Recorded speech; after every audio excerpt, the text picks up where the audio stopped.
sebuah cerita horor berjudul asli Pertemuan Misterius di Dalam Hutan dari akun Twitter DDMT @kangkue akan segera Mimin bawakan buat kalian semua, teman-teman penikmat cerita horor dimanapun kalian berada, yang di kota, di desa, dan di mana saja. Semoga kalian suka, terhibur, dan betah kerasan menyimak channel spesial horor ini. Tanpa menunggu lama, silahkan Mimin persilahkan teman-teman menyimak ceritanya.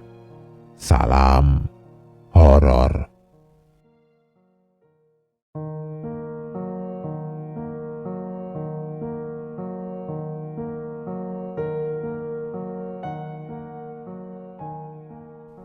Aku masih menyisakan satu cerita dari kerabat rekan kerjaku yang memiliki pengalaman yang menyeramkan saat dia berkemah.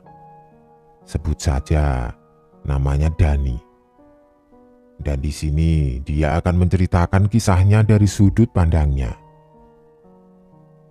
Aku lahir dan tumbuh di Central Oregon dan sekitar 2 jam dari tempatku tinggal ada area cagar budaya suku Indian bernama Warm Spring. Banyak orang sekitar rumahku yang mempunyai teman yang tinggal di sana. Di daerah itu juga banyak tanah yang masih dimiliki oleh suku Indian. Waktu aku masih kecil, aku sering berkemah di daerah Warm Spring dan aku berkenalan dengan anak-anak yang tumbuh di sana. Pada akhirnya, aku dekat dengan satu anak bernama Nolan. Dan aku sering bermain bareng saat keluarga kami sama-sama sedang berada di daerah itu. Saking dekatnya, kami sering janjian untuk berkemah pada saat bersamaan. Keluarga kami biasanya membawa mobil van saat berkemah, tapi seringnya aku membangun tenda di luar karena aku tidak suka tidur di dalam van.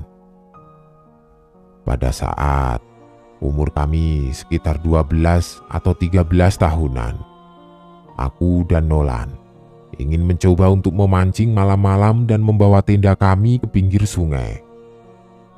Jarak sungai ke area perkemahan utama tempat mobil van keluarga kami parkir sekitar 5 km. Cukup jauh, sampai-sampai aku sudah tidak bisa melihat atau mendengar suara bising orang-orang. Sepanjang hari di pinggir sungai kami hanya memancing sambil bersenda gurau. Ketika hari menjelang malam, kami mulai membuat api unggun. Pada saat itu, tenda kami berada sekitar 5 meter dari tepi sungai dan didirikan di area yang cukup lapang. Udara musim panas sangat terasa malam itu, tapi suhu air sungai masih tetap dingin. Aku dan Nolan mengobrol tentang hal-hal yang anak umur 12 tahun bicarakan di dekat api unggun sambil menikmati suasana pinggir sungai. Aku tidak begitu ingat isi pembicaraan kami, tapi yang aku ingat adalah pada satu waktu Nolan melihat ke arah sungai dan bertanya apa aku melihat sesuatu. Aku menengok ke arah sungai dan melihat sesuatu di seberang sungai masuk ke dalam air. Dari kejauhan sesuatu tersebut terlihat seperti binatang, tapi kami tidak dapat melihat lebih jelas dikarenakan asap api unggun. Aku berdiri dan berusaha mengamati lebih dekat dan aku melihat sepasang tanduk. Jadi, aku mengira yang masuk ke dalam air adalah rusa. Tapi setelah aku pikir ada sesuatu yang janggal, karena rusa itu masuk ke dalam air dan berjalan menuju ke arah kami. Aku lalu bertanya ke Nolan apa yang mesti kita lakukan. Tapi Nolan hanya melihat ke api unggun dengan ekspresi anehnya dan menyuruhku untuk kembali duduk dan diam.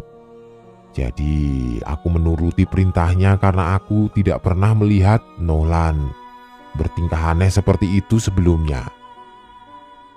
Dia berbisik kepadaku untuk menghiraukan rusa tersebut dan melanjutkan perbincangan kami yang sempat terputus tadi. Tapi saat itu, tidak ada bahan obrolan apapun yang terlintas di pikiranku.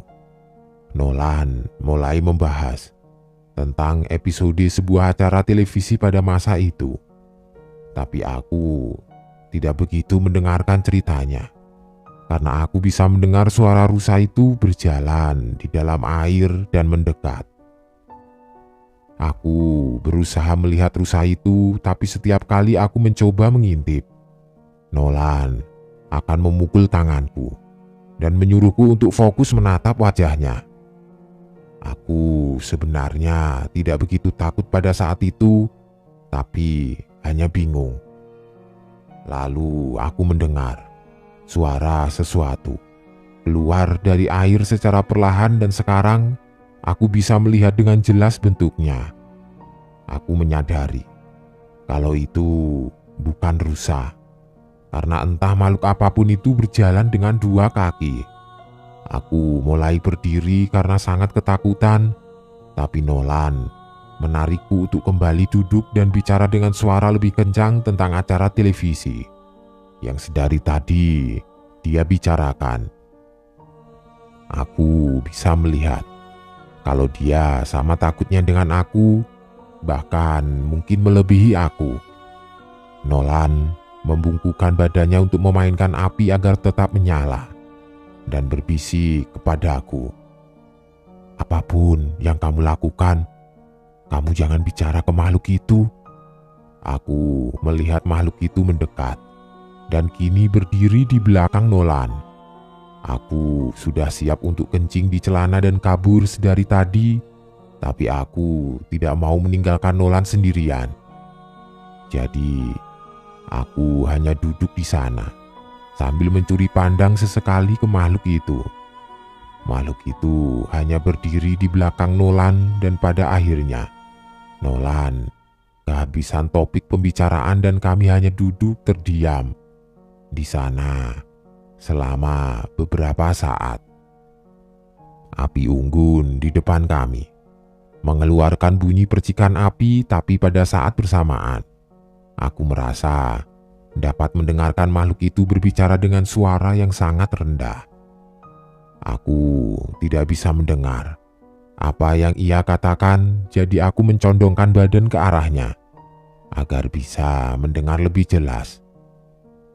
Tapi sialnya, aku dibikin kencing di celana karena aku bisa melihatnya dengan lebih jelas sekarang. Dia tidak terlalu tinggi, tapi postur tubuhnya sangatlah aneh seperti tidak ada penyangga tulang. Sangat sulit untuk aku deskripsikan. Oh iya, badannya juga seperti terlalu condong ke depan.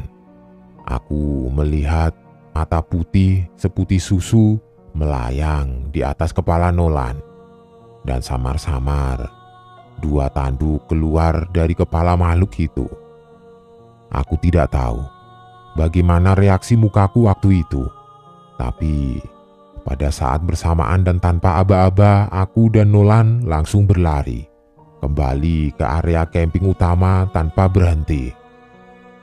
Celanaku sudah basah terkena air kencingku sendiri.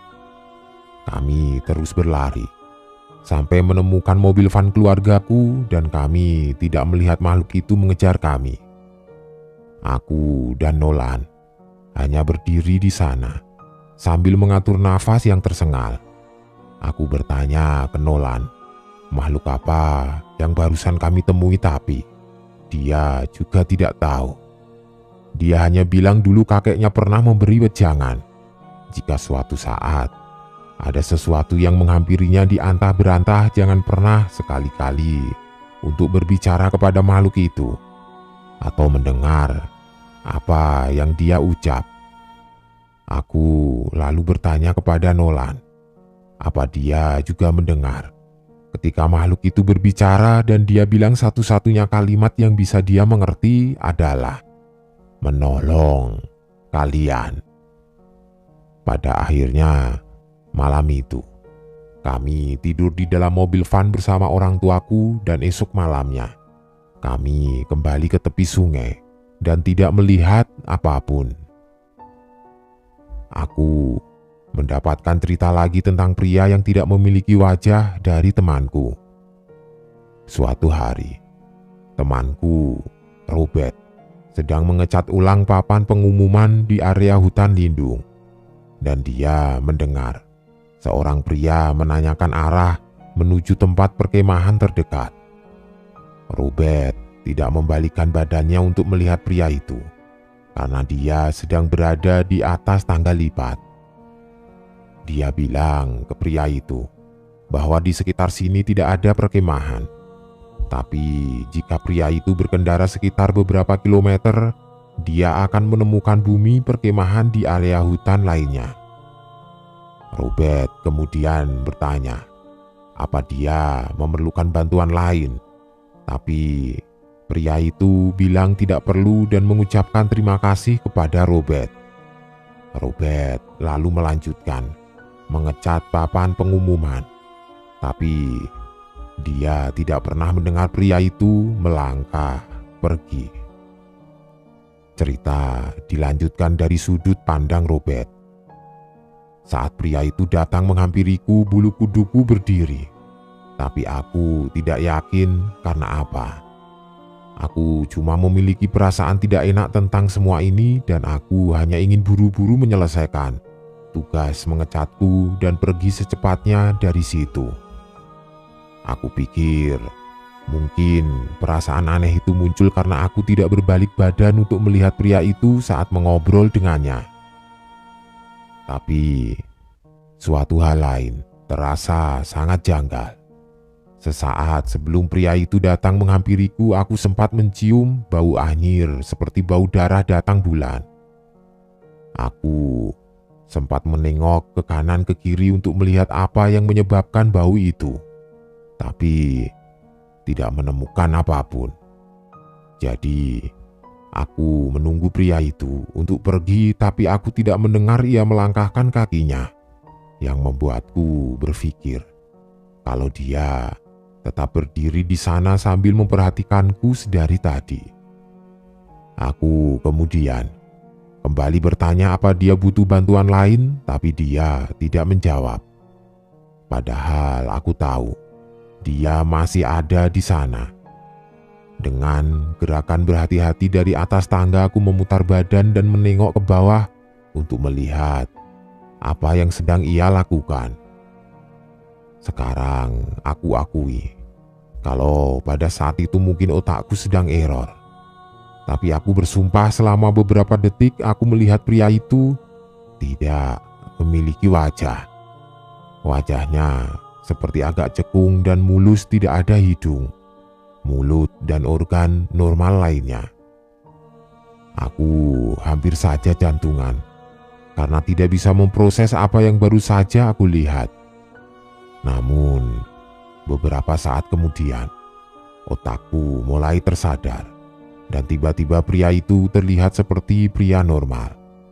Mukaku mungkin terlihat panik karena pria itu bertanya kepada aku, apa aku baik-baik saja? Dan aku hanya menjawab singkat, iya. Dia kembali bertanya tentang bumi perkemahan dan aku menunjukkan arah kemana dia harus pergi. Dan dia kembali bertanya, bisakah Anda mengantar saya ke sana? Karena saya bukan berasal dari sini dan tidak mengenal daerah ini. Di sini aku tersadar ada sesuatu yang janggal karena tidak mungkin pria itu datang ke sini tanpa tahu di mana dia berada. Lebih anehnya lagi, tidak ada mobil di sekitar kami, jadi bagaimana dia bisa sampai ke tempat ini? Aku kemudian menjawab, maaf, saya tidak bisa membawa Anda dengan mobil perusahaan. Tapi dia tetap memaksa, tolonglah, saya tidak tahu daerah ini Dan bisakah Anda ikut dengan saya dan menolong saya untuk sampai ke sana? Aku sudah mulai was-was dan berpikir apakah orang ini semacam orang jahat atau begal. Jadi aku bilang kepadanya kalau aku bisa menelponkan taksi untuknya yang bisa mengantarnya kemanapun dia inginkan. Aku lalu mulai mengeluarkan ponsel dan dia langsung menjawab, "Tidak," dan pergi dengan cepatnya. Tapi saat pergi, dia tidak berjalan menuju ke arah bumi perkemahan yang aku tunjukkan, melainkan berjalan menuju pepohonan di hutan. Aku langsung cepat-cepat turun tangga, masuk ke truk dan meninggalkan tempat itu persetan dengan mengecat papan. Saat pergi, aku menengok ke kaca spion untuk melihat kemana pria itu pergi. Dan dia berada di sana sedang berdiri di antara pepohonan. Aku tidak tahu bagaimana dia bisa sampai ke sana dengan begitu cepatnya. Tapi kali ini aku tahu kalau orang itu memang tidak memiliki wajah. Dia hanya memperhatikanku pergi dari kejauhan, dan tepat sebelum aku berbelok di tikungan, dia sudah lenyap.